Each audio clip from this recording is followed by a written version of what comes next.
My guest is none other than Brent Weaver, CEO of UGURUS. And I got to tell you something about UGURUS. As I was mentioning in the pregame huddle, this man is one of your own.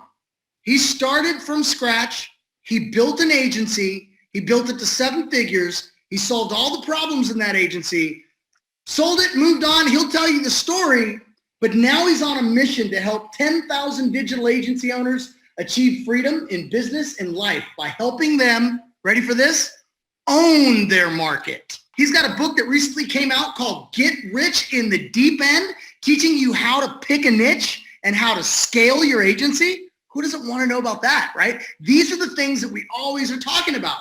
He also has a really killer show called The Digital Agency Show, which I'm going to be on soon. It's his weekly podcast that he does. And we've met in some of the really amazing parts of the world. We've met on a Maverick trip. And now I get to bring him here to you today. Again, one of your own, an agency that's been there, done that, made it. And now he wants to help you because that's part of his mission. And that's what UGURUS is all about. And now he teaches and educates thousands of digital agencies how to own their market. Brent, thanks for joining me today.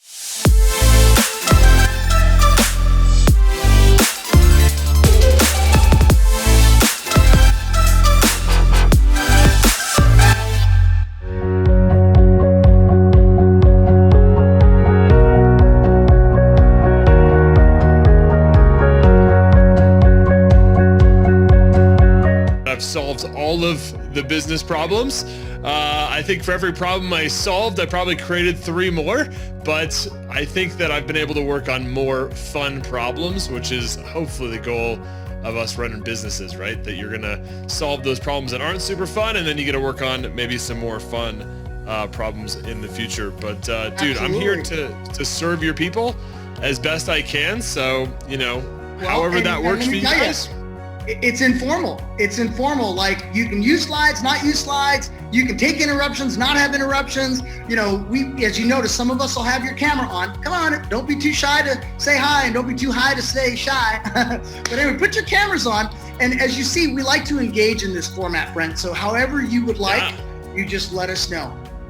I have slides. I'm also happy to get interrupted a lot. And, whatever that looks like with your folks that are on here today. I've got the gallery view up. I do see a handful of folks hanging out with us here today, so that's super cool. Happy to run through a little bit of my deck and take questions too, Damien. Or if I'm saying something and you want more clarification, do you have like a buzzer? Can you like just hit the gong or something? And absolutely, we got a gong around here for sure.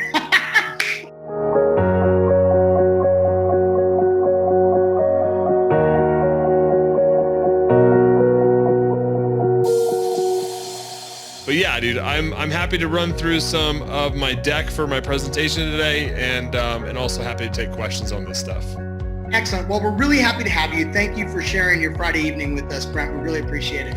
Let's rock and roll. Let's go ahead and give him the controls, Garrick, so he can go ahead and share his slides. Yeah, it looks like I'm good on this side. Good to see all of you jumping on here. Sergio, Dono, John White, good to see you guys. Hey, Kim. Kim went to the gym with me this morning. What's up? Awesome. So, before I go into my slide deck, let me know in chat, how many of you guys here get a lot of your clients through referrals and word of mouth? Usually when I'm talking to agency owners, somewhere between 94% and 97% of people are generating most of their business through referrals and word of mouth. I don't know if you guys use chat or you can raise hands raise hands. Have a program we advertise to our clients. All right, very cool, Chase. Yeah, maybe let me know in chat, like, how do you guys get clients? Like, what's your main way of getting clients? Michael says 0, all cold. Yeah, for us, basically, we have a referral program that we work into our demo. So we basically, we charge usually about 2K to 4K, just depending on the package. And then we give them usually about anywhere from 25%, usually about $500. That's usually what it is, ongoing, as long as they remain a client and the other person remains a client, basically. And it's super powerful. They start referring people to us right away. Nice. 2K to 4K per month is what your packages are? What's that? 2K to 4K per month? Yeah, pretty much. Nice. And then we just give them $500 a month ongoing. As long as clients. They Very both cool. Hey, Terry realizes that they still open the mailboxes today, don't they, Terry? Right. Yeah, you know, like, it's like people keep telling me, Damien, that like email doesn't work. And I'm like, I don't know. We get leads on email every week. Like, people tell me they're like, you know, calling people doesn't work, or, you know, webinars. Somebody told me the other day, they're like, webinars don't work. And I was like, I don't know. I just did a webinar. I got a bunch of leads. So maybe they still do for me. Paid ads. We do paid ads. We do all kinds of, we have at least 5 different traffic methods that we pull in leads from. The main one is paid ads right now. The other one would be cold DMs. We do cold calls and things like that too. We don't get too many results from cold calls just with our niche. It's mostly cold DMs we get the most results from on Instagram and Facebook. And then we also, like I said, yeah, we have a referral program. Then we have a Facebook group where we actually bring in a lot of people to do free workshops and things like that there to offer free value. And then usually that will work them into intro call or a demo meeting or something like that. Awesome. Very cool. So we've got a handful of people that are doing some active marketing in the group. That's always good to hear, from targeted direct mail to getting some referrals, all cold. Awesome. Well, so topic of my conversation is, you know, how to overcome referrals, how to add at least 100K in new business in the next 12 months. And as Damien said, you know, my thesis is really helping people to own their markets. Pretty much all of my approach to running my businesses is a market-driven approach where we choose our audience and we get really serious about becoming a leader in that audience. And for me, you know, just in the last 10 years, I've probably generated over $20 million in revenue for my businesses using this methodology, generating thousands of leads. Just in the last 30 days, we've generated over 2,000 leads for our business. And, you know, I look back at the days when I was running my web agency and we were a generalist and we had no niche. We didn't know who our client was. You know, we thought we served everybody. You know, it was like leads were like these precious resources that, like, when they came in, it's like we just had to grab a hold of them and be like, don't go away, don't go away. Like, we can do whatever you want. Like, we'll move your fridge, we'll do anything. Please just don't leave us. Like, and you know, that was, I mean, it was okay. We had some cool people that we worked with, but I can tell you that, you know, owning your market and really figuring this stuff out from a marketing standpoint, like, I don't know, it's just, it's like it's not just way easier, but it's just like more fun. When I get to hang out with people like you that like speak, we all speak the same language, we all get it, we all, you know, have similar things that we're working on, can learn from one another, all that kind of stuff. And it's a lot more fun when you own your market. So today I'm gonna kind of talk about a little bit of my background. I'll also talk about 5 keys to owning your market, how to really, you know, quote unquote, niche down, become a specialist. You know, some of this stuff might seem like fundamentals. Maybe you've heard some of it before, maybe some of you haven't. A friend of mine that's like in really awesome shape, like I remember he like walked in, I hadn't seen him in years. He came in and he was like ripped and he had these like guns. And I'm like, man, I want to look like him. I'm like, dude, what are you doing to work out? And he's like, push-ups, sit-ups. Every once in a while I do dips. I'm like, oh, you're not doing like TRX or, you know, some CrossFit stuff, you know? And he's like, nope, just wake up every day, push-ups, sit-ups, dips, every day. It's like, oh, that's cool. So some of this might feel like some of the fundamentals, but the reality is the fundamentals work. And that's the thing that I've realized more recently in growing my business. So let's dive in. My name is Brent. Damien did the most epic introduction I've ever had in my life. But basically I work with digital agency owners that are struggling to attract high value, high paying clients. I ran a digital agency for 13 years. You know, we didn't have a niche for the first 9 years of that business, and we struggled. We struggled to build a scalable business. We were constantly, you know, chasing stuff that we shouldn't have been chasing. We couldn't pitch on value. And then we figured out a lot of stuff that I'm going to walk you through in today's presentation. And ultimately, we sold that business. You know, it might sound from Damien's introduction and how I talk about myself today that everything was, you know, it was always hunky-dory. But the reality was, for a lot of years, it felt like I was on this frickin' roller coaster. Anybody here ever feel like they're on the roller coaster of entrepreneurship? Yeah, Chase and you guys are raising, John saying, yeah, giving me the head nod, seeing some hands raised. Yeah, the roller coaster of entrepreneurship. Like, honestly, I had made a lot of bad decisions. Like from 2000 when I founded my company to 2008, like I pretty much did everything that you could do wrong, right? I didn't know how to market my business, didn't know how to sell. I knew how to build websites. Like that was what I could do. And I was convinced that I had to run my business like an island. Like nobody could teach me how to run this business. Like I was gonna figure it out all by myself. And that got me into some trouble. Ended up with over 50K in debt. Owed the IRS $135,000. Hadn't paid my employees in 3 months. Hadn't paid rent. We actually got our internet shut off, which is actually, I've heard, a bad thing. If you're a web design company, it's hard to build websites when your internet's shut off.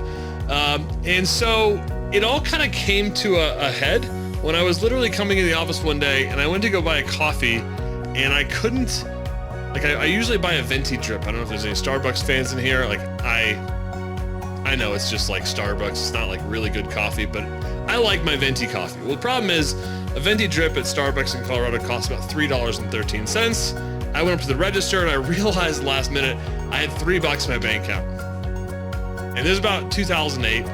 And I was like, this is a bad thing. So instead of just walking out of the Starbucks, I ordered a grande for the first time, which is $2.86. So I spent my last $3 on coffee, went into the conference room with my business partner, and I said, we need to make some changes. And to summarize some of the things that we did, like at that time, my technical skills were through the roof. I could build a website to do anything. We could build web apps, we could build websites, we could do SEO. Like our technical skills were amazing.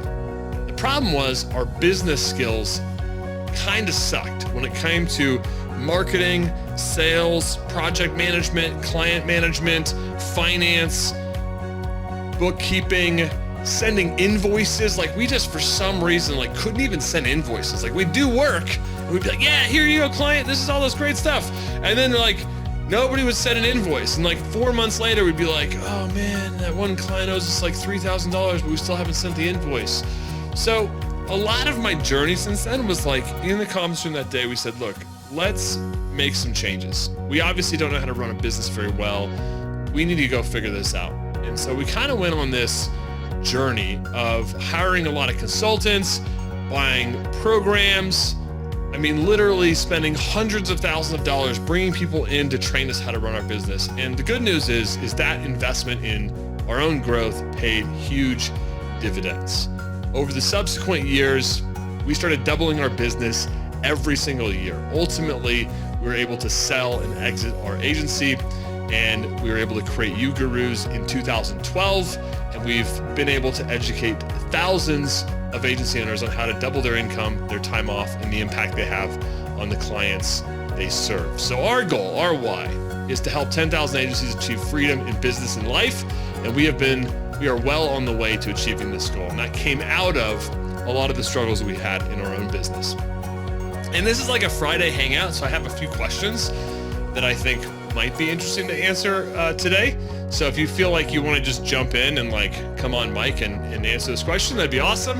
Or if you're more comfortable with chat, I can also pull up chat. But what's the hardest part for you about growing and scaling your digital agency? Currently for us, it's been the hiring process. We're trying to get people in the right positions, the right people in the right positions, and it's just so hard trying, like we need account managers, we need basically appointment setters and stuff like that too. And so it's trying to find a diverse skill set in somebody that can handle everything and people that work for us. I mean, hire fast, fire fast, obviously, but yeah, it's definitely been a challenge for sure. Yeah. Like you're looking for people that can do appointment setting and account management? No, separate roles. Separate roles. Okay. We just hired the account manager, but we're still looking for appointment letters. Got it. Cool. So hiring's a thing. What else? Yeah, our clients, they're not good salespeople. They're really good at what they do. They're very artistic, very technical, but they can't sell. So this is why we need like people in place to help them sell. And so we're trying to find people to bring on that can do that, as well as like finding obviously attitude first. Like we think that that's number one, a good mindset, good attitude, willing to learn. We definitely like bilingual. So to find all these people who fit like these everything. Yeah, characteristics. It's challenging. It's challenging. Then the systems that we have to put in place too. So we have the task management and SOPs and all that stuff that we got to put in place to make sure that everything operates as the onboarding goes through. We have to have the SOPs outlined so that everybody handles everything correctly. So yeah, it's a challenge. Let's get a couple more too. David, I wanted to get you your answer to that as well. Dave Suker. Cold calling. Cold calling? Yeah. That's do you do a lot of cold calling? I do, but I don't like it. Just like a little piece of you dies with every cold call. Pretty much, yeah. Yeah. Who are you calling? You're cold calling prospects? Yeah. Well, it's not exactly cold calling. We do email. Send an email out. They open the email, and then call them. Okay. Still feels pretty cold, but yep, you kind of did multi-touch there. Very cool. How many people are you doing cold outreach to per day? It depends, anywhere from 25 to 50. Yeah, so that's pretty good. That's like a big part of what you're. I mean, that's a big amount of investment. What are you getting from that? I have about a 35% close rate. On every one of those, the 25 to 50 per day? Yep. Really? Wow, it's pretty strong. So you're calling 25 people a day and you're closing 30 to 35% of them? Yep. Dude, that's awesome. That's pretty strong. Do you want rapid fire, like 3 or 4 more too? I've asked some people off of mute if you want. Yeah, we can get a few more. John White, fire away. Sergio Lopez, you're next. Just getting enough concentrated time, because I have a full-time insurance business that I run that I'm trying to work my way out of. So it's just trying to get the agency moving in the right direction quickly and putting the parts together. Yep. So you want to go part-time biz to full-time biz, right? Right. Yeah. Do you have like a number? You don't have to share it with me today, but do you have a number that you've set that you're trying to get to? Yeah, 10 grand a month. 10K a month. Awesome. Yeah, a couple more? Sergio, go ahead, hit it. I think my biggest challenge is just really focusing on the products and services and in the niche. It's kind of like I really haven't figured that out yet. Yeah. Awesome. Well, this is good stuff. This is really good stuff because, a lot of what we're talking about today, while it's very, it's going to feel like it's marketing driven, it actually impacts your whole business. And the reason is your market, who you're focused on, right? Your niche, like it's like a domino. Right? Like if you get your niche right, it impacts every aspect of your business. So for example, let's say for instance, you're selling to people that don't see the value in what you do, right? Like no matter how good you are at sales, you're just struggling to sell whether your retainers are 1 or 2K a month, selling 10K a month retainers, whether you're selling an app for a couple $1,000s, can you sell that same app for $20,000, right? So when we look at something like sales, like a lot of people are like, oh man, nobody ever has budgets, blah, blah, blah. Like there's always complaints. Have all these objections, right? Well, the people that we sell to are the people that we've attracted to our business, right? We have a marketing strategy and, we can blame it on the sales process, but the reality is if we're not attracting ideal fits to our business, or we're not attracting enough of the right fits to our business, then yeah, sales is really hard. Like if you're getting 1 lead a week, you know, like, or 1 lead a month, you know, like I mentioned in my own story, you're going to be like holding on to that lead and you're going to be so scared to let it go. Like I remember I was selling these websites for like $30, $40, $50,000, but then like something happened and we just weren't getting a lot of leads. So every lead that came in the door, I treated it like this, like, you know, this just such a special, like we can't let this go, right? And that would make me make terrible decisions because I started believing that there wasn't going to be another lead around the corner. So instead of holding to my guns and believing in my worth, we started to lower our prices. And then we lowered them a little bit more, and then we lowered them a little bit more. And before I knew it, I was trying to convince somebody in my beautiful conference room that they should buy a website for $1,500. And I was like, how did I get here? Well, the reality is my sales situation was getting pummeled because we weren't attracting the right people and we weren't attracting enough of them. And if you're selling to people that aren't the right fit for your agency, when it comes to delivering and delighting, like, has anybody here ever sold a project and then like immediately after, like the moment you put that check in the bank, you like regret it? You're like, oh, this is dirty money. I'm not gonna have fun delivering this. This is like so terrible, right? Like I don't want to actually work with this person, right? Well, that all happens from our attraction engine. And so we want to be able to attract the right people to our business so sales gets easier. And when sales gets easier and we're actually winning deals with people that we want to work with, it's 10 times easier to delight them.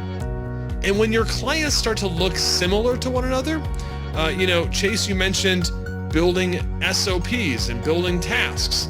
Well, when every client is different, all that happens, it's like every client you sign, if they're all different, like it's like throwing this constant grenade into your agency.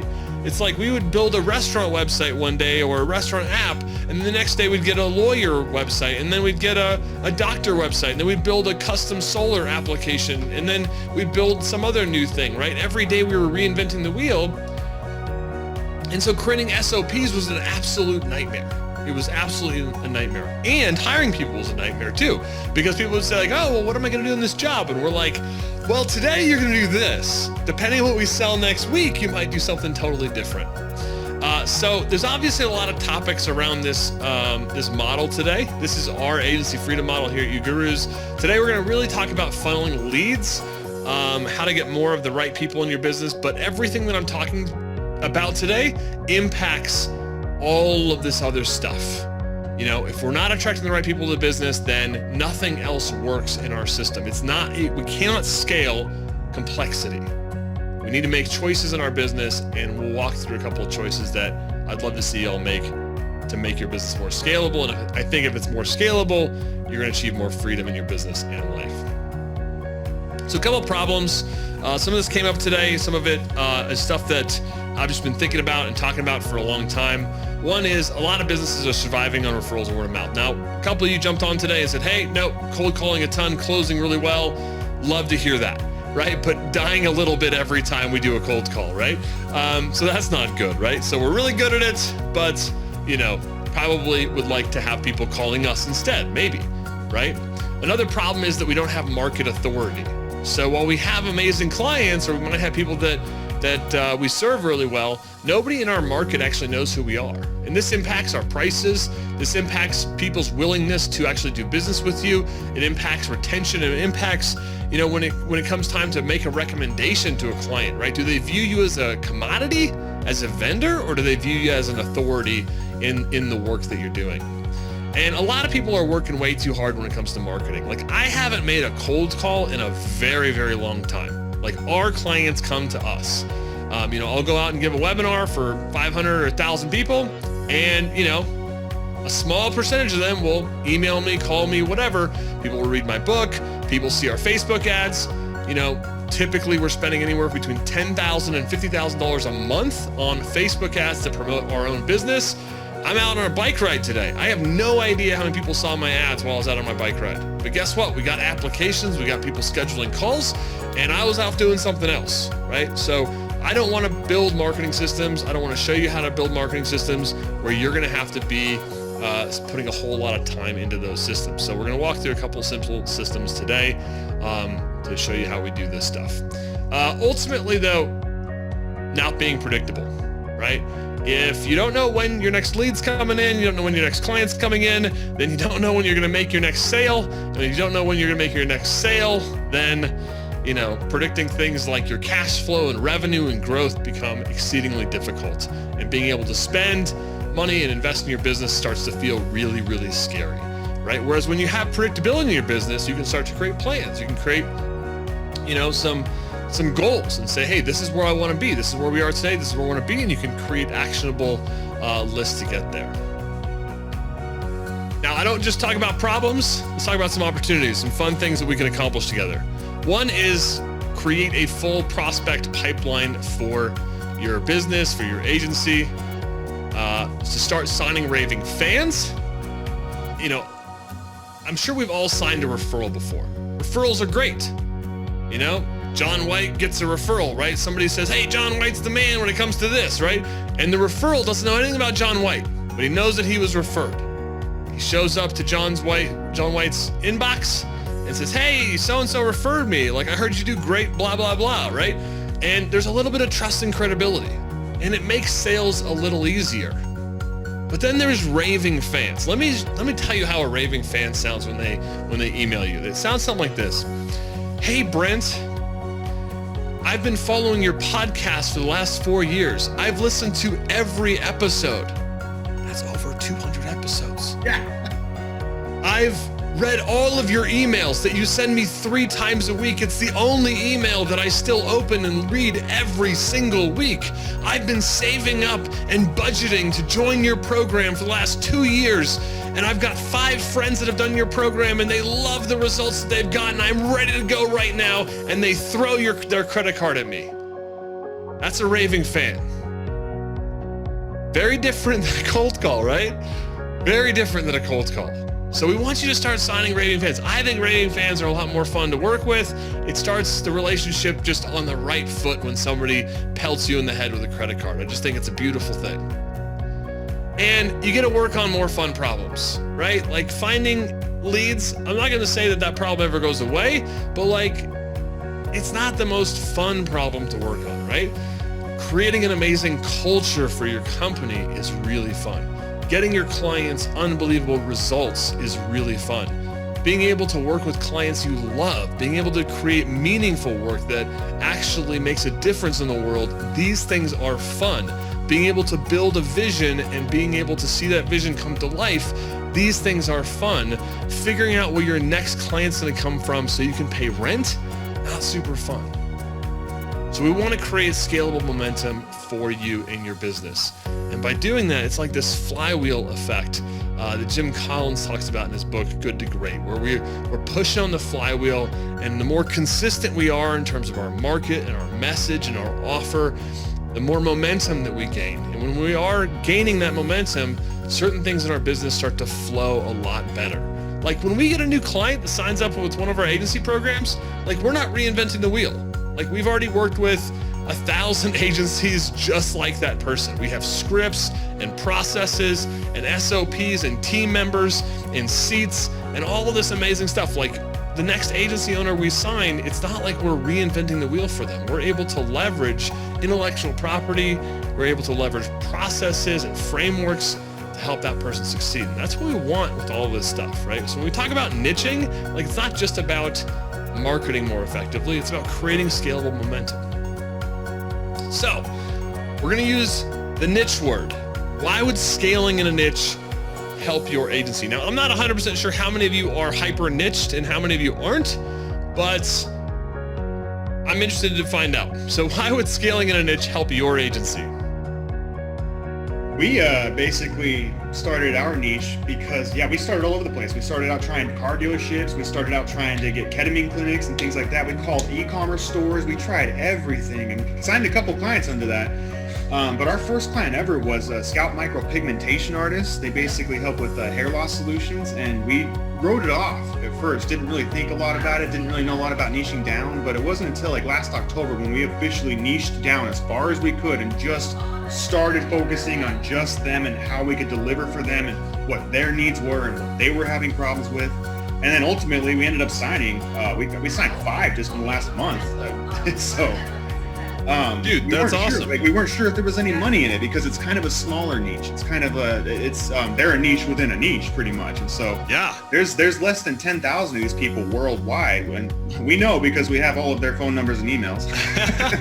And yeah, so but like 10,000, yeah, like if you got, but that's small. Yeah, if you got 10% of that market, which is the 1,000, I mean that's a lot. If you got 1% of that market, that's 100 businesses at $4K a month. And so dude, that's we couldn't get past 5K per month for the longest time trying to focus on everyone. And as soon as we niched down, like now we're over 20K, and it was easy. It was simple. Yeah. It took us a month. Well, dude, it's hearing you say like we were worried because it was a smaller niche, right? When you do the back of the envelope math, like 10, do you have any idea how many people 10,000 is? Yeah. Like, dude, I run an annual conference for agency owners, and we have like 200 to 300 people show up in one room, and it's intimidating as hell, right? And I think as digital marketers, we get into these like, you know, analytics platforms. We're like, oh, there's 1,000 people a day come to this website, right? Like we get totally distorted when we think about a market. Like 10,000 potential customers is massive. It like is, you guys, as agency, you don't need 5,000 clients, right? Like you just don't. You know, a successful agency. I've got one client right now. He's got 3 clients. 3 clients.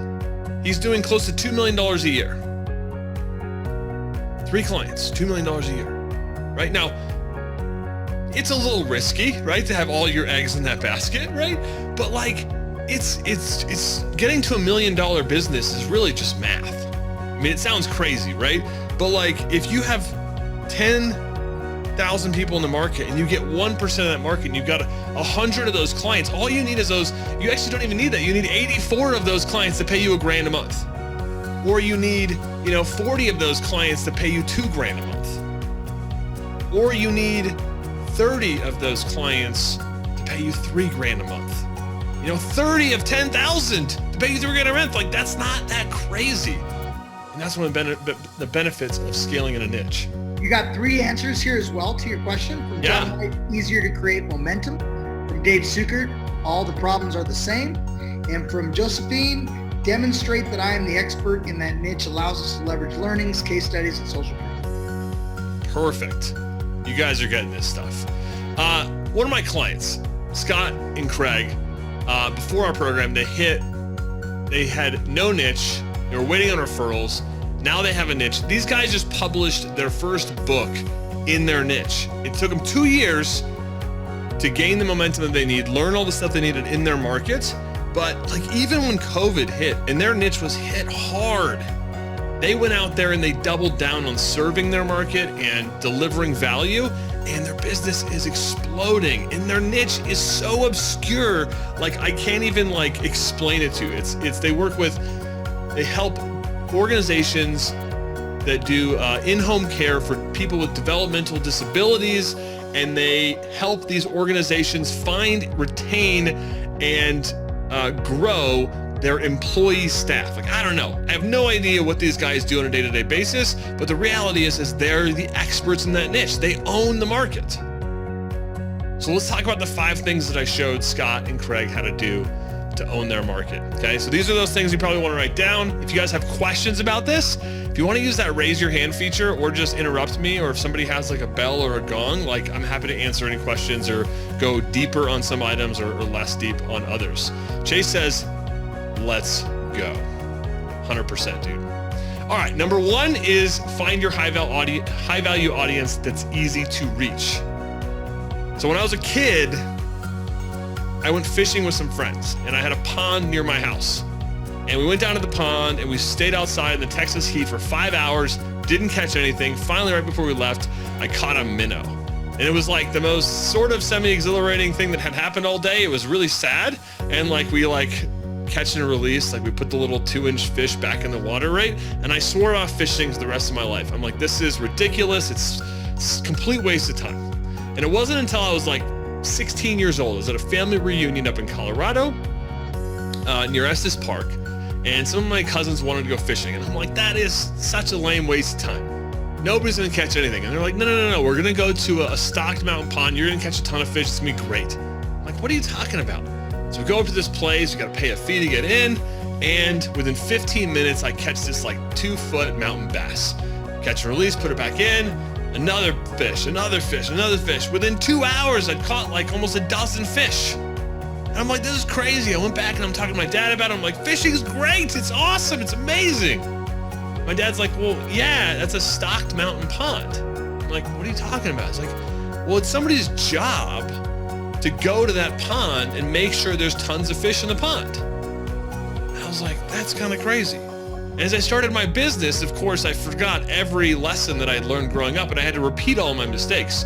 So I went and, tried to develop some business, and I went and thought it would be a great idea to go to the Small Business Development Center in Denver, Colorado. And I said, hey, I can teach your new businesses how to build websites. And I thought I was a genius because I'm like, every new business needs a website. So there I was in this classroom teaching 20 people at a time. Here's how to, create a website. Here's what a website can do for your business, all this kind of stuff. And every once in a while, people would come up to me and say, hey, Brent, we'd love to hire you to build our website. I said, great, let's have a meeting.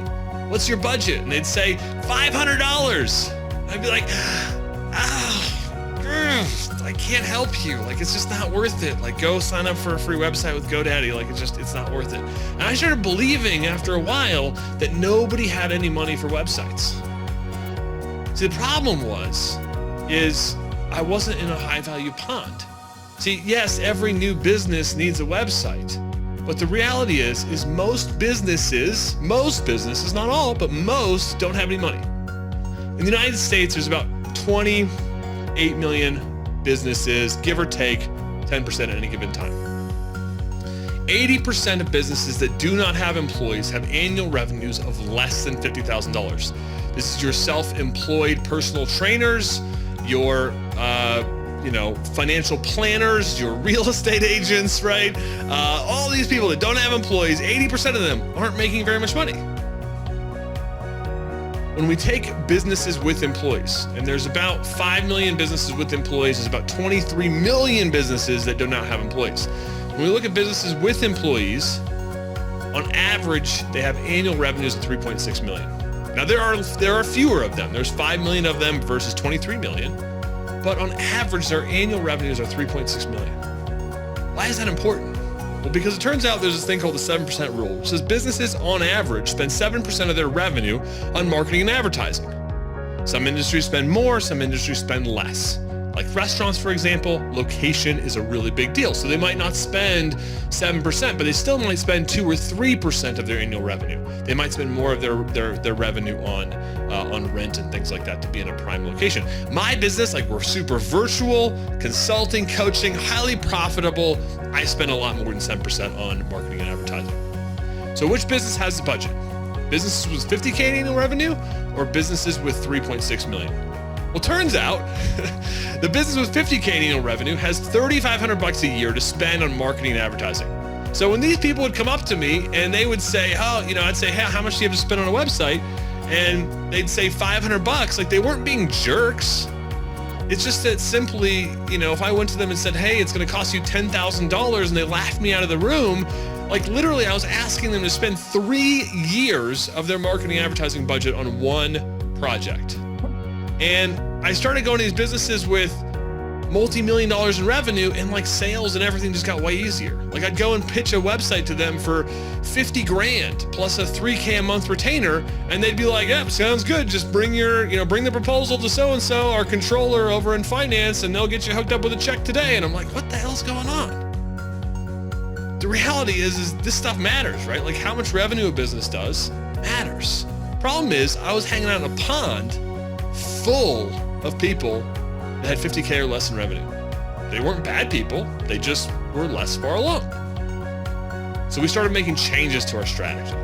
Started thinking about industry, geography, job function or title, demographics, psychographics. Instead of saying anybody could be my client, I started asking a question of where are these businesses that are doing over $1 million a year? And I started asking people, right? And turns out that there are groups like Maverick, who Damien and I were in, right? You had to be doing $1 million a year to be in Maverick. Entrepreneur organization, YPO, like there's all these places that these people that are successful go, and obviously to get into those groups, you need to be able to talk about a topic or be an expert in something. And so we started to work on that stuff.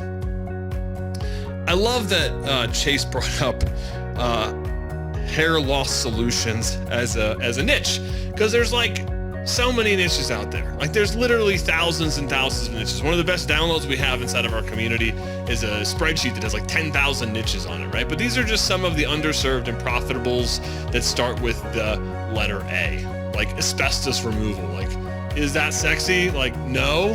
But like I had this 100-year-old house that I bought as a rental, and we had to have a company go in and remove all the asbestos from the basement, and I found them through a Google ad. And guess what? I dropped 10 grand on that business from a Google ad. Like some agency helped that company set that up, right? That's a niche that you could go after. Like, is it gonna be real? I don't know. It's asbestos removal, right? Like, it's not crazy. Like, I'm not gonna like write home to mom and be like, oh, you're gonna be so proud of me. I'm doing websites for asbestos companies now, right? But I'm gonna be able to cash a lot of checks. So the reality is there's so many niches out there, and most of these niches, you don't need 1,000 clients, right? Most of you could build a 10K a month business or a 50K a month business with a surprisingly small amount of clients. This is a story from one of my clients. They were going after health and wellness coaches. And apparently health and wellness coaches are mostly those 80% that don't have any money, right? They're self-employed, they're doing this as a side gig, all this kind of stuff. And they were out there advertising on Facebook. They were out there marketing, hey, we do health and wellness coaches, right? And all they were getting was all these people that couldn't afford their services. They had $1,000 to spend, that's it. Well, we changed one word with their niche statement. We changed them from health and wellness coaches to health and wellness influencers. We changed one word, and they went from landing 3K projects to their average client with them now spends $60,000 a year by changing one word in their targeting statement. That's how powerful niching can be. Sergio, you asked, have you ever worked with architects? Is that a good niche? I've got a client right now. If you look up architect marketing, arcmark.com. Massive market. They're crushing it, right? They're doing close to, I think they're probably close in the $500,000 a year level right now. They like literally just ran a virtual summit 3 or 4 months ago, got over 400 leads in 24 hours. It's a great niche. Tons of business, but you got to get in there and know the niche. So find your high value audience that's easy to reach. All right, that's number one. Number two, build awareness with existing market infrastructure. Okay, when the Beatles started out, they did not play in their garage. They went out there and they gigged. They gigged in Manchester and Liverpool 7 nights a week, sometimes 2 or 3 times a night. They went to clubs and bars, any venue that would have them, and they probably got turned down a lot, but they gigged for people, for audiences that already existed. They didn't go out there and invent their own audience, right? So no matter what your high value niche is, don't go and just blog on your website and hope that you're gonna get clients. Like, go out into that niche. Every market has tons of one-to-many marketing channels. Blogs, stages, webinars, social, newsletters, associations, publishers, influencers, all this stuff. And the reality is you don't need to do all of it. You could probably do 1 or 2 of these things and just do it well, and you're gonna get plenty of clients, because again, you don't need 100 clients. You need like 5 to 20 clients in the next year. So if you find a blog in your niche that has a lot of traffic, go out there and create content for them. Don't go create your own blog. If you find that there's podcasts in your niche, like in the last year, I've probably been on over 50 podcasts in my niche. And it's not even a primary marketing channel for me. There's just a ton of podcasts in my niche, and they're really easy to get on. And every time I'm on a podcast, we get like 5 to 10 leads. One-to-many marketing channels. This is an example article of one of our clients. Here's why you don't need a website for your MSP business in 2020. Who cares what an MSP is, right? The point here is he blogs once a week on websites that already exist in his niche. Every time he publishes one of these articles, he gets anywhere from 1 to 7 leads for his business. He doesn't even write them anymore. He has a writer that creates the content and does it. He just has like a jam session on Zoom once a month, comes up with a bunch of ideas, and his team goes and writes all the content. One of my clients does presentations in his niche does 2 talks a month. Every time he does a talk, he gets anywhere from 15 to 20 leads. He gets 40 leads a month for his business. That's plenty to run a multiple 6-figure agency, which is exactly what he wants to run. I'm a Facebook ad junkie. I've spent over $700,000 on ads. I have no idea how I'd personally reach over 5 million people, but guess what? Facebook makes it daringly easy, and I'm sure I've helped somebody at Facebook afford a yacht. We've gotten literally like $20 million in business from this spend, so it's all worked out for us too. This is one of our clients, been published 17 times this year. One of those articles got him 7 strategy calls in a week, right? It's not that complicated. He just has to publish an article every week. The consistency is what's really hard. Another one of our clients goes to 3 events a year. Every time he goes to an event, he gets 50 to 100 leads. His marketing strategy is not rocket science. He just goes to those 3 events. So build awareness with existing market infrastructure. That's number 2. Number 3, attract your clients by speaking their language.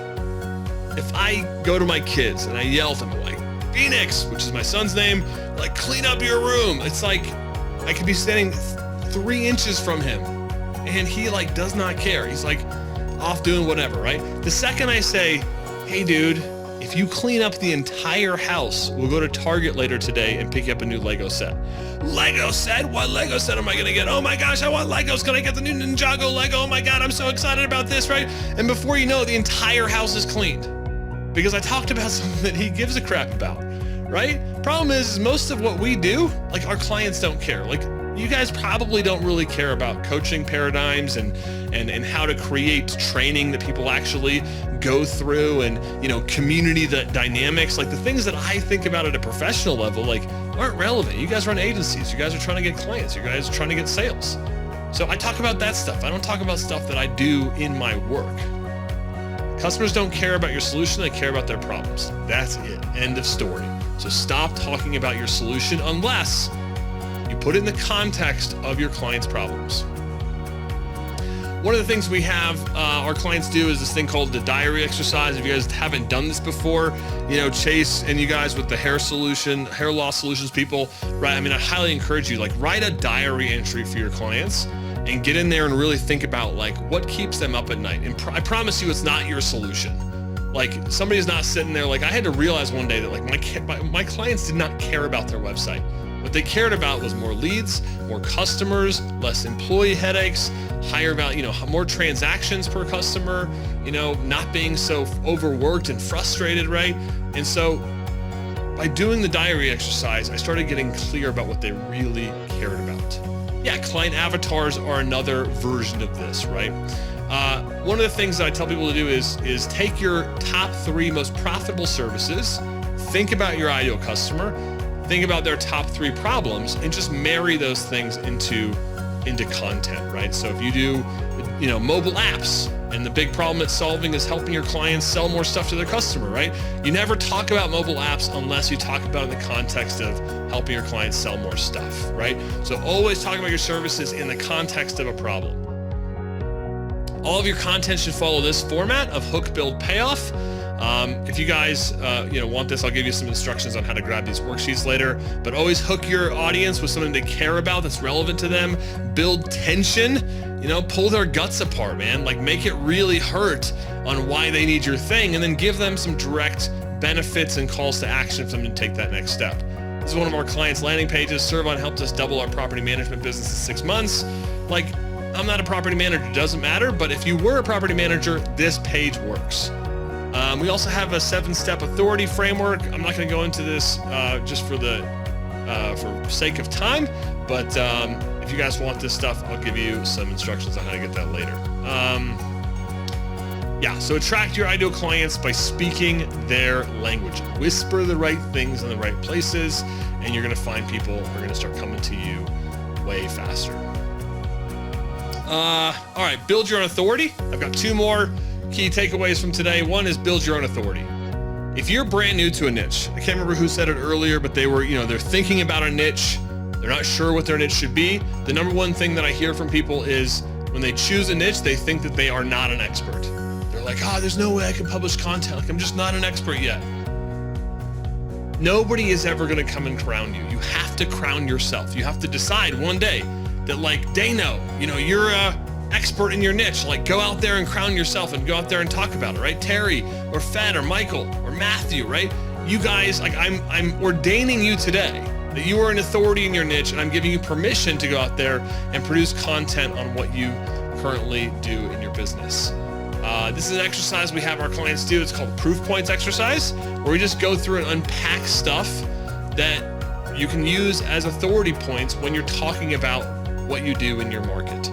So you can have functional, social, economic, credentials, other.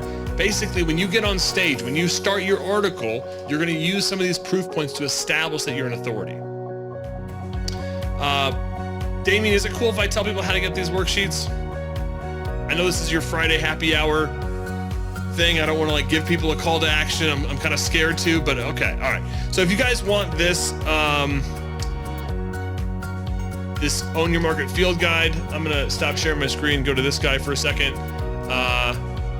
Basically, the Choose Your Niche worksheet, customer avatar. Chase had mentioned they've done these for their clients. That's great. The diary exercise, market map, proof points, marketing engine, cornerstone topics, topic multiplier, the content planner, and some blank pages. If you guys have any interest in that, hook me or connect with me on Facebook and just say, hey, I want the field guide, and I will hook that up to you. I will send that PDF over, and we've got some other free goodies to give you. So you can just connect with me at m.me/Brent Weaver. And value and gifts. Love that.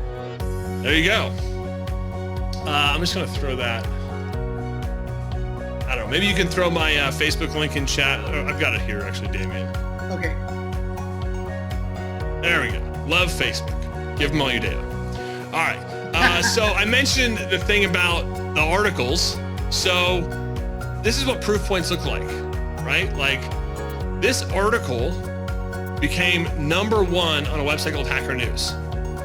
This one piece of content that we produced generated thousands of leads, not just visits to our website. Like we were seriously like adding servers to our website to deal with this website going #1 on Hacker News. It was for a day, it was like this massively popular article because everybody was in love with WordPress and just, slathering over it. And we went and said, don't ever say WordPress when selling a web design project, because basically people are going to immediately think commodity, right? So it doesn't really matter what the topic is. The point is, we started the article off with instant credibility. This was the first time I'd ever been published in my niche.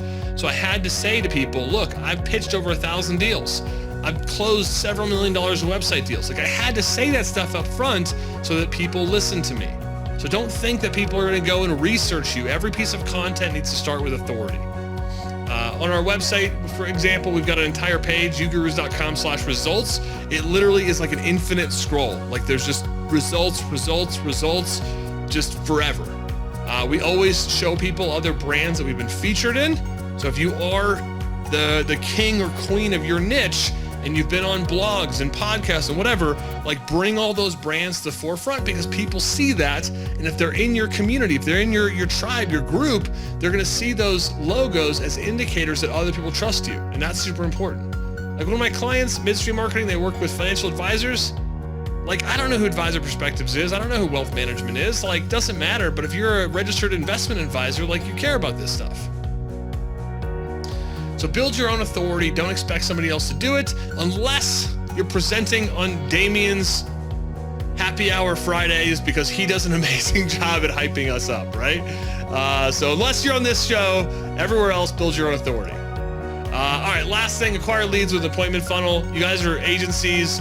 I assume that the goal here when you're selling a client is to get them to book on your schedule, right? Like I want people to schedule with me. I don't want to have to cold call them. I want them to see my content, go to a page and schedule an appointment on my calendar. I don't even want to have an email about the scheduling. I just want them to schedule on my calendar. So all of our clients' websites are really simple 2-step funnels, right? It's like a home page that pitches the value of the agency, and then there's a click to book a call page. And that's it. And we drive heaps of traffic to that page. So really simple funnel. Like it's not really that complicated. I saw somebody mention digital marketer in the background. Like digital marketer creates some crazy funnels. Like I'm like, that's great. But like maybe we should just have a page that says, I help hair loss clinics, double their business in the next 90 days. And if this is at all interesting to you, you should click this button and schedule a call with me for free. and go out there and be on stages and ads and podcasts and whatever and talk about all that good stuff to hair loss clinics, right? It doesn't need to be more complicated than that. So we make this super, super simple. We have a marketing engine that's just driving heaps and heaps of traffic to a single page, not a portfolio with every piece of work and every app that you've done since you were, 17 years old, right? It's one page that speaks clearly to the audience that you're targeting, and there's a simple call to action to schedule a call, and then we engage somebody in a sales process. Okay, so everything happens at the call schedule. So here's one of my clients' websites. It's almost deceiving. There's a bunch of pages up here. They all go to the strategy call page. The start here page is an opt-in that leads to the strategy call page. The about page actually is not about tech pro marketing. It's about how they can help them grow their client's business. That all leads to strategy call page. The blog, which was actually something that he added after 2 years focusing on this niche, all the blog posts go back to strategy call page, right? So your booked funnel looks like this. When you come in on Monday, you've got appointments already on your calendar. There's no cold calling.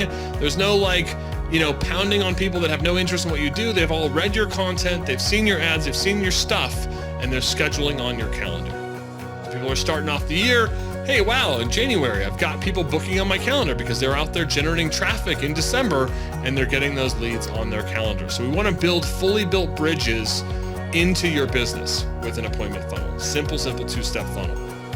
Okay. All right. So we've talked about my agency a little bit, how I went from no niche to, anyone can be my client, to basically I experimented and tried 13 different niches, and it was a freaking roller coaster. And yes, at one point in time, I had $3 in my bank account and couldn't afford a cup of coffee, but we built this model called the agency scale model, and it works pretty simple. We help people get traction in their market, build themselves as an authority in that market, and once they are an authority in the market, it's way easy to scale. And that's the system that we used to become one of the fastest growing companies in Colorado 2 years in a row, top Denver area designer 5 years in a row, cover story written about us, and ultimately in 2012, our agency got acquired. So, and then real easy question today. Yeah, boom! Right, here we go. Well, there we go. All right. So what would it look like for your business? He's got a gong! If you owned your market. I'm gonna leave it at that, Damien. I think we're right here at an hour, but I'm definitely happy to hang out, answer questions, chat some more on this stuff. If your people have questions. Okay, well, great. That was absolutely fantastic, man. Whew. And the gong. I gotta get one of those. Where did you get that? I gotta get one of those. I have to get a gong. I think what everybody can appreciate is you've all been through most of what Brent's talked about. Most of you have touched some point in it, right? Whether from the problem cycle, now of course Chase and Kim, they figured that they've got to dive deep in a niche. But those of you that are right now that are just kind of bobbing around niches, look, we give you a really, really solid way to be able to sell mobile applications to multiple niches. So in some cases, you don't want to discriminate. You want to get a couple sales under your belt and make some money. But when you really want to build a business, and this is where you transition from a few $1,000s, which you can very easily do, to now building a business where you're having problems like Chase and Kim, figuring out who to hire and where to place them, and who to find for what position. And so that is when the only way you're going to get to building a true business in the agency world is picking a niche, becoming an expert in that niche, and actually just getting proven track history in that niche, and your confidence goes up, your price goes up, you start to scale. Brent, this has been amazing stuff. Let's open it up. If anybody has any questions, since Brent wants to take some questions live, he wants to give us some more time, let's take advantage of this. This is where you want to be. You want to have been through all of this and sold your agency. So if you've got any poignant questions that will help you get there, what are they? All right. And as people are putting questions in, Damien, especially when you're in the early days of niching, there's a difference between accepting work, right, and your business's target. Essentially, what you do with your limited marketing investment, right? Most of us here probably have a very, very small marketing budget of either time or money. It's very finite, right? When people think like, oh, I can target 5 niches, I'm like, well, cool. How much are you going to spend per month on ad spend? They're like, oh, maybe $1,000. Like, okay, cool. So 5 niches, $1,000, 1,000 divided by 5. That means you're going to spend $200 per niche per month. Like, that's just not a whole lot of money, right? And if you have 2 hours a week to work on your marketing strategy and you're focused on 5 niches, like 2 hours divided by 5, like you're never going to get traction, right? But that doesn't mean that we can't accept work from 5 different niches. It just means that like we can say yes to our referrals and whatever to pay our bills. This is just about like, what are you going to do with that, that 2 hours a week, right? Are you going to go after podcasts in 10 different niches, or are you going to get hyper focused and be like, you know what, I'm a laser beam. Like I'm going to cut through steel and I'm going to get really focused on one market. And I'm still going to accept everything, but what's going to happen is over time, as you go from, that model that I showed earlier, where you're like, getting traction in your niche, eventually when you get to scale in your niche, this is usually when people start saying no to non-niche stuff, right? Like if an orthodontist came to me today and said, hey, Brent, would you be my business coach? I'd be like, no, because I don't have SOPs and processes and mentors that can help you. Like I'd be coaching you, and I don't want to coach you, right? Because I don't like going to the dentist anyways, right? So at some point you might start saying no to the non-niche stuff, but you can, for now, to your point, Damon, you can still say yes to any client that is going to bring in revenue. And get things going. And Maya, that brings up a great, Maya, go ahead and go off of mute and give Brent your question. I'm just wondering, for someone who's beginning to explore niches, not an expert in a niche yet. I know you said give yourself permission to be the expert, but you can't just give yourself permission when you don't know anything about a niche. Yeah. What's your take on that? Do you have a niche that you're thinking about? I have had clients in SaaS agencies. Love those. Right now I have a new client coming in. How many clients in SaaS agencies have you had? 2. And a third one that we're working on, plus 2 not-for-profits in completely different niches. Like one is a not-for-profit for children's brain injury and the other is a not-for-profit doing telecom. So like completely different. I don't know if I'd say completely. Like most, here's the secret. Like 90, like all businesses and nonprofits are like 95% like the exact same. Like, do your SaaS companies have to make money? Every company has to make money, yes. Oh yeah. Your nonprofits have to make money too, right? But what do they call making money? Making an impact, changing lives. Impact, donations, changing lives, right? It sounds like you know a little bit about nonprofits. A little bit. Yeah, and are you selling mobile apps? No, my focus is more on business consulting, business strategy consulting, actually. Okay. And part of that may be mobile apps, designing the chatbots for them, websites, marketing strategy, the whole bit. Yep. So there's let's say that there's I'm a big fan of drawings here, but let's say you've got business strategy and you've got SaaS companies over here, right? And your expertise is like where these things cross over. And right now you might have a really narrow window of what is crossing over into your market at this point, because you're you're kind of a beginner, but you're an expert business strategist, right? You're just a beginner at SaaS companies because you've only worked with a couple. But here's the reality. You've gotten 2 SaaS companies to pay you money to do something. Like they view you as an expert.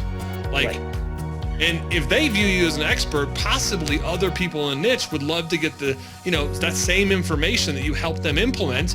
They might look at that information and be like, wow, Maya is amazing, right? Because if one person pays you $1 to provide a service, to take your expertise and your skills to accomplish something, like you've just passed the test.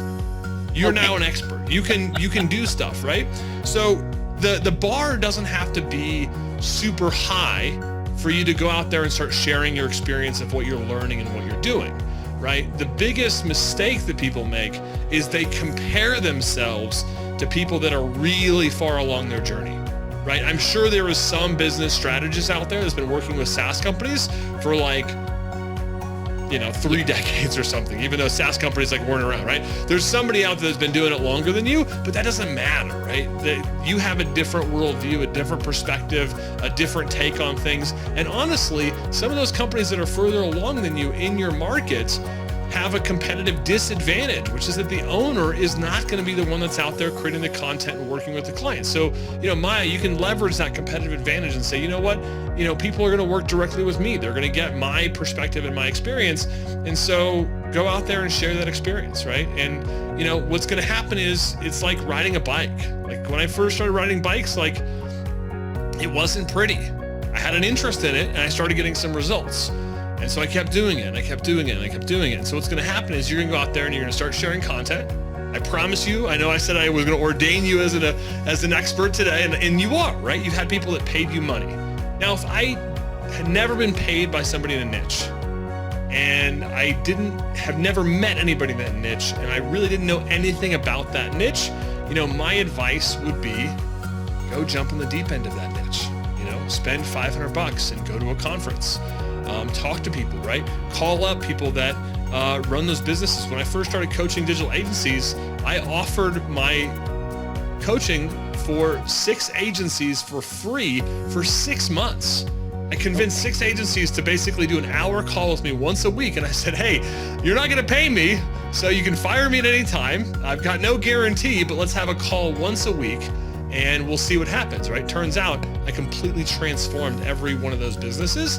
And then I had, I could go out there and sell my stuff. Now, I don't want to recommend that you go out and do a whole bunch of free work, but I do recommend go out there and talk to people and build up that expertise a bit. Really, really Very smart. much, Brent. So now I'm going to go with the opposite of what Maya said. Maya has 2 clients in the niche. We're going to go with what Josephine is asking here. My challenge has been choosing a niche. What do I choose? Does it matter? Is there a process I can apply? Now there's a secondary to this, which what if I have 6 clients in 6 different industries? They all paid me money. They all paid me money and I have no preference. How do I target in? I'll draw a quick model, right? So choose a niche. So three things that I'd look at, right? Three indicators or 3 characteristics. The first one is money, right? Does your market have, do they have money? Do they spend money on what you do? Do they value what you do? Those are important things around money, right? Do they have money? Do they spend money? Do they spend money on what you do specifically? So that would be a first thing that you want to look at, because if the niche doesn't have any money, like I imagine, we were talking about the hair loss people earlier, right? Like I imagine if I was balding, that would be an expensive problem. Like I'd probably be willing to invest a lot of money to fix that problem, right? So there's probably a lot of customers that are willing to invest a lot of money in that problem, right? The second thing that we would look at is interest. Do you have an interest in the market? Because growing your business and owning a market is it's like running a marathon. And if you're not that interested in running a marathon, it would look good on your resume, right? I mean, things might be less interesting after 3 miles, and they're certainly going to be less interesting after 15 miles. And chances of you getting to 26.2 miles is probably 0. So make sure you have an interest in it. And I always tell people you develop passion later. And we develop passion by getting clients results. So have you gotten results in this niche? Can you get them results? That intersection of interest and results, kind of like me riding my bike. When I first was riding a bike, I just had an interest in it, but then I got, down the street and then around the block, and then I could ride to my friend's house. And before you knew it, I was really passionate about it, right? If people are paying you for stuff and you're getting them results, then you start getting a reputation. And if you've got an interest in something and you're getting paid for it, then you start getting traction, right? So I look at these components, and if we're starting from 6, okay, if we're starting from 6 different niches, we can use this filter to hopefully get you down to 1 to 2 ideas, right? And if you have 2 niches, They both have passed through this filter, and you just cannot decide. My advice would be this: grab a coin. One side is going to be heads, one side's going to be tails. So let's say heads is doctors and tails is lawyers, right? What I want you to do is take that coin, flip it up in the air, and catch it, right? And it's like we're catching the coin on our hand. And before you look at it, I just want you to answer the question of, what did you secretly hope it was when the coin was flying in the air? And then never look at the actual coin. Love it. All right? And if that doesn't work, then flip the coin again and you're going to take whatever you get. All right?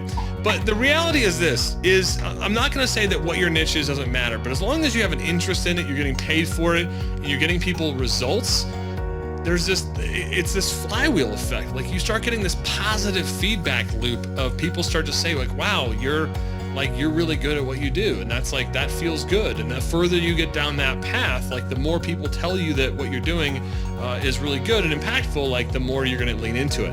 But here's the deal. I'm on niche 13.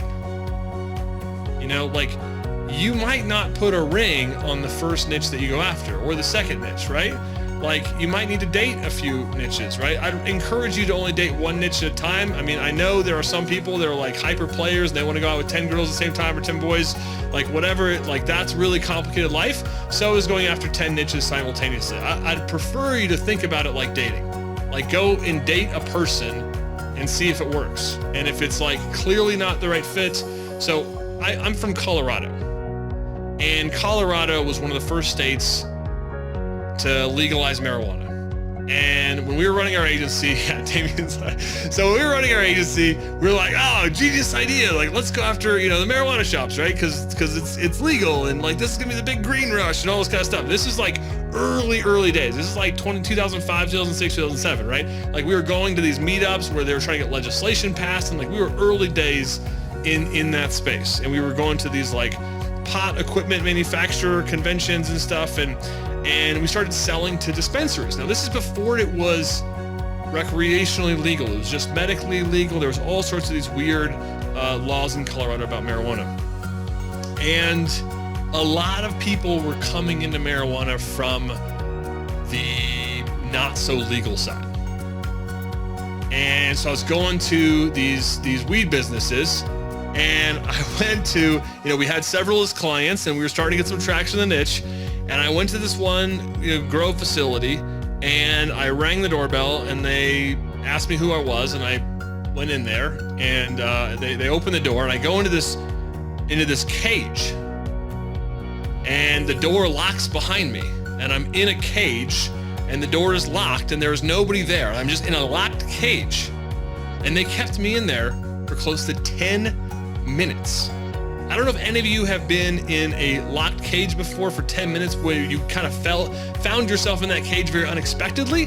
Now, I imagine if I'm in the marijuana business and I've got copious amounts of cash and drugs and all that kind of stuff around, like, I probably too would have a cage, and I'd probably lock people in it. I'd probably do background checks on them while they were in that cage. But for me, I had grown a reputation for our agency up to that point. We were working with a lot of nonprofits. I was doing some leadership training with Junior Achievement. I was speaking. I was involved in the Chamber of Commerce. I was in leadership programs, all this kind of stuff. And I thought to myself, like, this is not where I want to be. I don't want to be in a cage. And so I went in, had a meeting with them, and I was kind of like in a very strange mental state. And I left that appointment, and I called my business partner, and I said, weed shops aren't for us. Right? I'm not going to be put in a cage again. And I just feel like maybe this industry will be something someday, but right now I don't feel comfortable doing business in this state. Right now, eventually, I think a lot of people brought a lot of money into Colorado, and it's a very professional industry, but like, I got locked in a cage. So like, we moved on from that niche after that, right? We had some clients in the niche. We moved on from that niche, and we started to try other niches from there. Yeah, it's good stuff, Damien. Yeah, no, it's really easy to just kind of like, you see the opportunity, it seems hot, hey, pot is hot, and in this particular state, it's opening up. And of course, we get a lot of people that want to do mobile applications, and Apple's not going to approve them. Yes, they tell me, but wait a minute, there's Weed Maps, it's already approved. I know, but they're not approving anymore. There's nothing I can do to help you. And here's the thing, it's real easy to try to be attracted to niches that seem hot like that. But just like Brent said, you know, he walked himself into an environment that he didn't belong in. He'd never been in that, never would have to be put in a cage to be evaluated for 10 minutes. And so realized very quickly that it's not for me. My son and his wife, Kim, they were dealing with the ketamine clinics or whatever it is. And, you know, it's probably really helpful medicine. But again, you're going to have challenges with platforms. You're going to have challenges with the ever-moving whack-a-mole, with platform regulations and regulations, state regulations, all kinds of stuff. So I think that's a very good answer, Brent, and I'm glad you brought that up because we have so many people hitting us up right now. CBD, marijuana, mushrooms, and you name it. And we're just like, look, you know what? The governments aren't there yet, and nor are the platforms. And, you know, it's really just, it's not necessarily the winning niche just because it seems hot, you know? Yeah. I love this idea of trying to figure out what niche you belong in because of your affinity to that niche, but then using the 3-circle diagram to realize where the money lines up with everything else. And I love that. That is a very, very helpful graph. I want to borrow that. I like it. I also want to borrow what you're doing when you got your little picture down here and you're sitting here drawing for all of us. You kidding me? Like, oh yeah, now you can use this technology and your presentations will be 6% better. We'll hook you up, Damien. I am so into that. Like, what do you guys think? You guys think that was cool or what? All right, well, we don't want to keep Brett too much longer, so if we have I'm good, man. You know, my I don't know how long you run these, so it's no, we'll go as long as you're cool. Yeah, my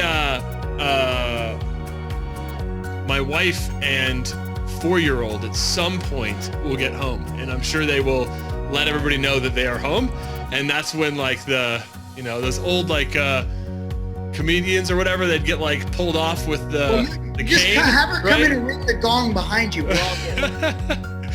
So Maya mentioned the P word, which is perfect, right? It's good to know that my niche doesn't have to be perfect straight out the door. And here's what I would encourage everybody to do on this call. Like, if you take only one thing from all this stuff, because a lot of you have a lot of ideas about what market might be perfect for you. And what I want to encourage you to do is going to be way more valuable than finding the perfect niche is choosing one, making a decision, and going forth into that market.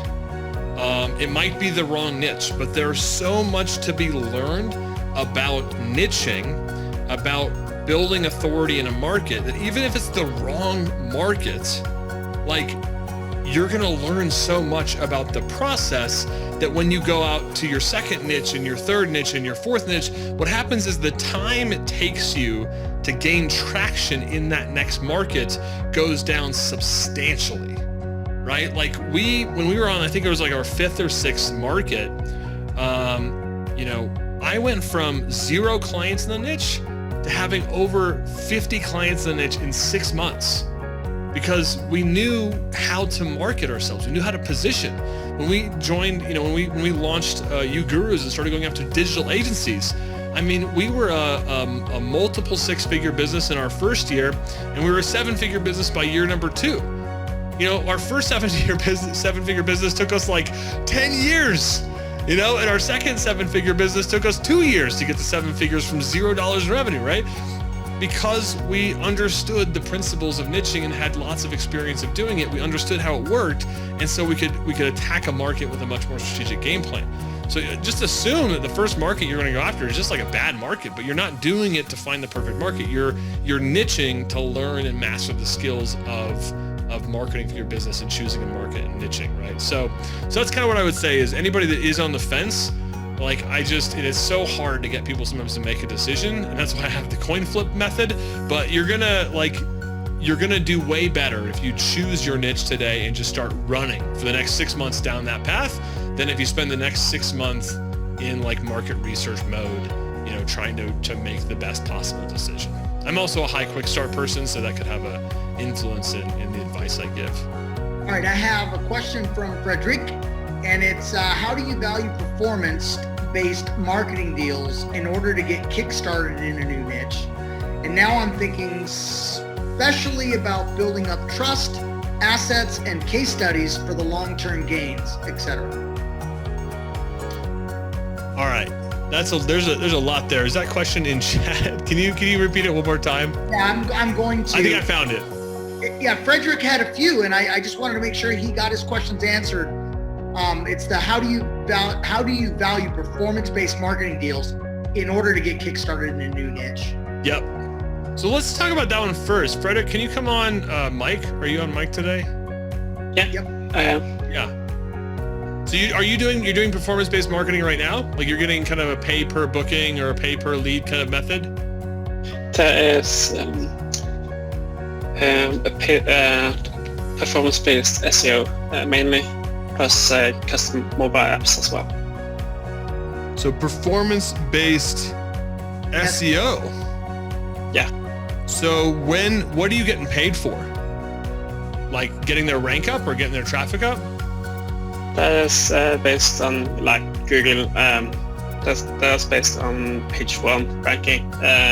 Because as a marketing startup, you don't have the authority, so you go on those trails. The studies, the proof. Yeah. Yep. Got it. Like, is performance-based marketing a way to get you deals early in the early days?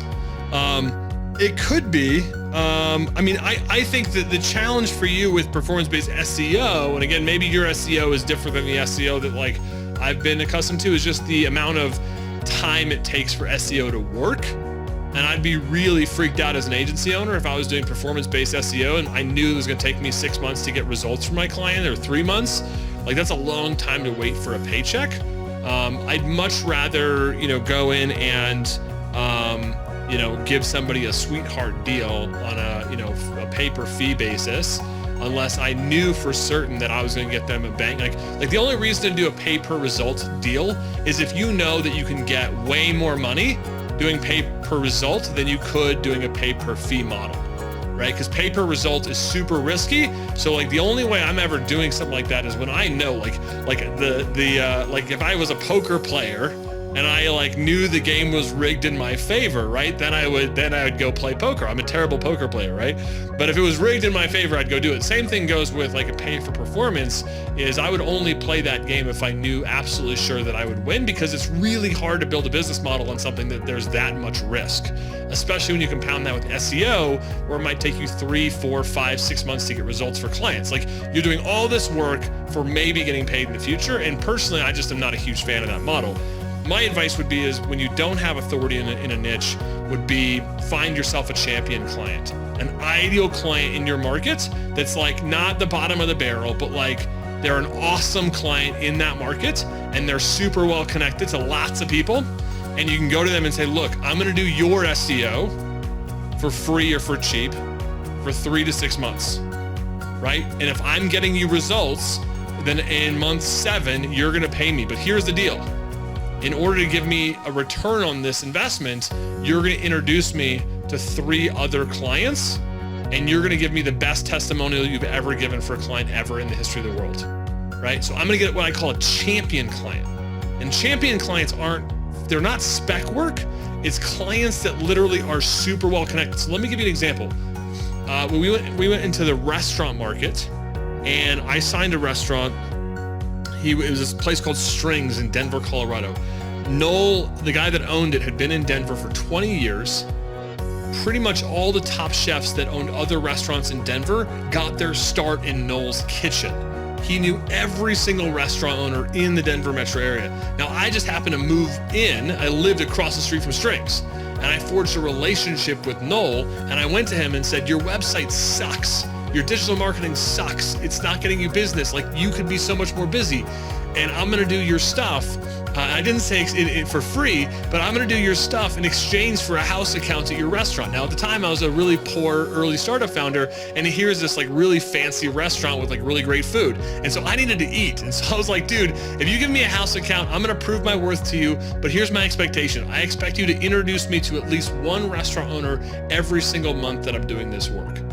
right? Within a year, we had like 15 of the top restaurants in Denver, like Elway's and Vesta and Steuben's and all these different restaurants, right, became our clients because Noel was our champion, and he basically opened the door to all these different people, right? So my champion I did work for in exchange for some kind of value, right? Not for free, but in exchange for, food introduction. So if you can find that champion client and figure out how to make a deal, I think it'll be a lot faster to you getting revenue than a pay-for-performance model. Now, once you become a rock star at what you do, then I think there's potential upside in doing a pay-for-performance model.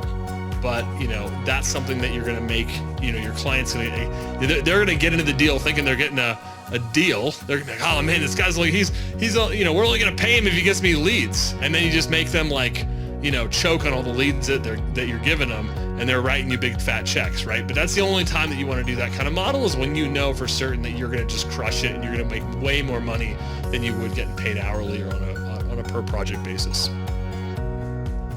Thank you, Brent, for that. Now, the not so lightning round. Yeah, let's do it. Friend Brent Weaver, the best advice you've ever received. Oh man, best advice? Keep the main thing. The main thing is keep the main thing the main thing. So whatever your main thing is, keep it the main thing. Excellent. Selling hair loss clients, just like, do everything in your power to stay focused on that, right? Don't get distracted. What book would you recommend and why? Book, I am a big fan of the book Essentialism, basically how to do less but better. Nice, beautiful. Internet resource or tool or app besides your own that our folks could benefit from? Boy, doesn't this sound so familiar? I know, man. You ripped my lightning round questions. So you mentioned earlier the whole thing about my setup, and so here I'll give you guys the nickel tour here of the. So I use a tool called. I thought you would enjoy that. It was almost verbatim. I used the verbatim version for you. So I'm using a tool called Notability on my iPad. Okay, my iPad is wired up to my MacBook, and I'm using a tool called Ecamm to stream. And it can basically flip between my camera and my iPad. I can even flip to like a mobile camera here. So here's my iPad on my desk. Here's my webcam up there, a little Sony guy. Ecamm running on my desktop. And then I have a Stream Deck that allows me to flip between those videos, okay? So that's a few different tools for you, but if you guys are out there doing web presentations and stuff like that, highly encourage you, if you have an iPad, grab Notability, learn how to stream your iPad so you can create visual presentations, and it's super valuable in sales. Like, you can pull the proposal up, you can mark stuff off, you can circle stuff, you can change the price, all that kind of stuff virtually, and it's worth a day's effort to get it all to work, because it is kind of weird and complicated. But yeah, Ecamm, Notability, Stream Deck, and my iPad. Okay, how would you recommend they follow you? Our fans would love to follow you. What would you recommend? You can check me out, UGURUS.com, or if you want my presentation or that workbook today, just drop me an email, Brent@UGURUS.com. Or if you guys saw my Facebook link earlier, you can obviously connect with me on Messenger as well. Those are two great places to connect with me, Brent@UGURUS.com or on Facebook Messenger. Thank you, Brent. This has been so amazing. And what I'd love for you to do, if you have any final words for the community, and then we'll want to give you a big, very well-earned sign-off. But first, if you'd like to go ahead and say any last words, we'll get you back to your Friday. Yeah, dude. Damien, I'm honored to be a part of your group today, and just thank you so much. Everyone here, you're super lucky to have Damien as a leader in your life. I think that him bringing this type of content to you every single week is massive. And so, and also to you guys for putting the work into learning about your business. I think that's probably one of the biggest things that made an impact on myself, is just putting in the time, learning from great experts, and being willing to try some stuff. Awesome. Well, now we'd love to honor you, Brent. So everybody, take off your mics. Don't be too shy now. Give them a big warm sign off, everyone. Thank you, Brent. Thank you. This is amazing. Thanks, Brent. Thank you so much, Brent. What Appreciate a it. phenomenal presentation. God bless you. Awesome. Hey. Keep them coming. Keep them coming. All right. Thanks, Brent. Phenomenal information. Well done. Awesome. True guru, Loving man. it. Awesome, Brent. Thank you so much, man. I'm really honored that you would share some time with us tonight. And thank your wife for changing up the Friday schedule for us for you to accommodate. Really appreciate that. And yeah, man, let's connect next week. Let's connect next week and catch up and decompress. Awesome, dude. Thank you, Damien. Everyone have a great night and great weekend. Thank you so much. Thanks, Brent. See y'all. Awesome. Woo! Another one in the books, ladies and gentlemen. What do you think? Was that good or was that good? Awesome. Very good. See, I brought you one of your own today.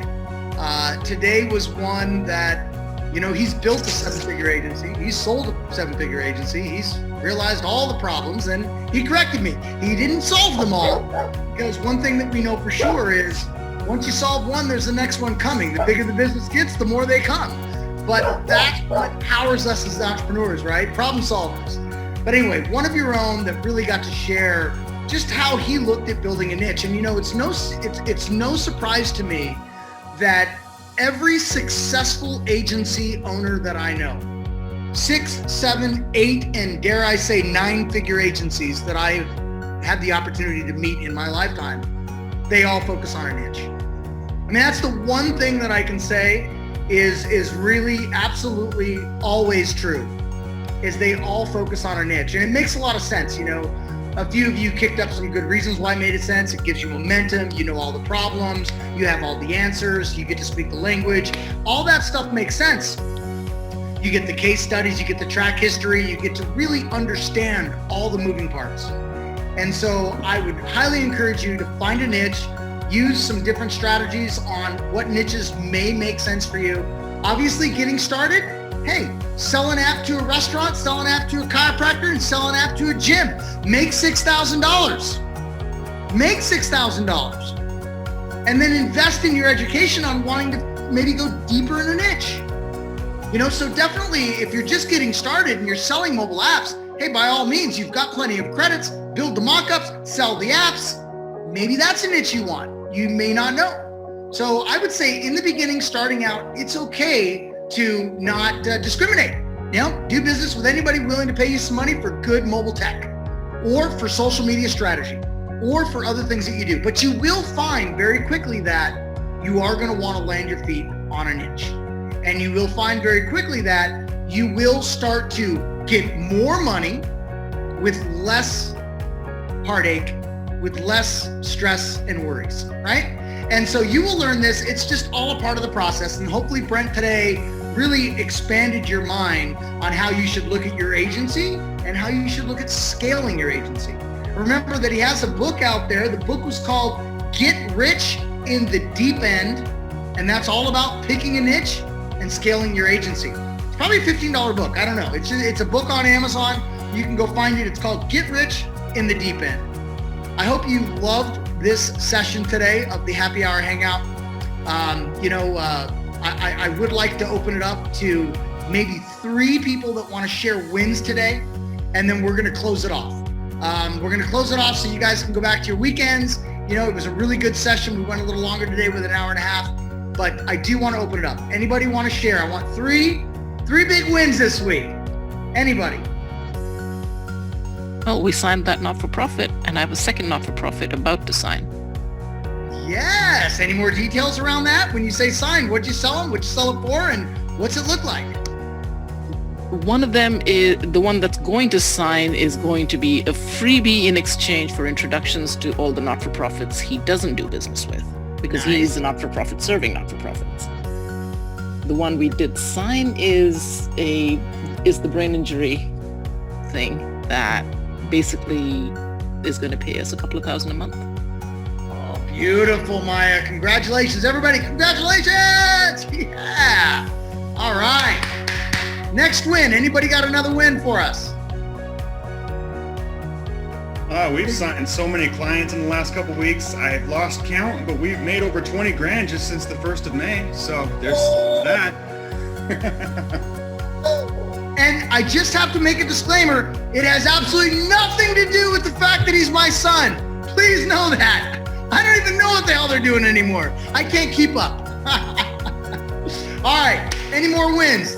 One more win tonight. What do we got? Even if it's a life win. Anybody? Okay, does anybody want to share anything positive in their life? I got one more. Anything positive in their life? Give it to me.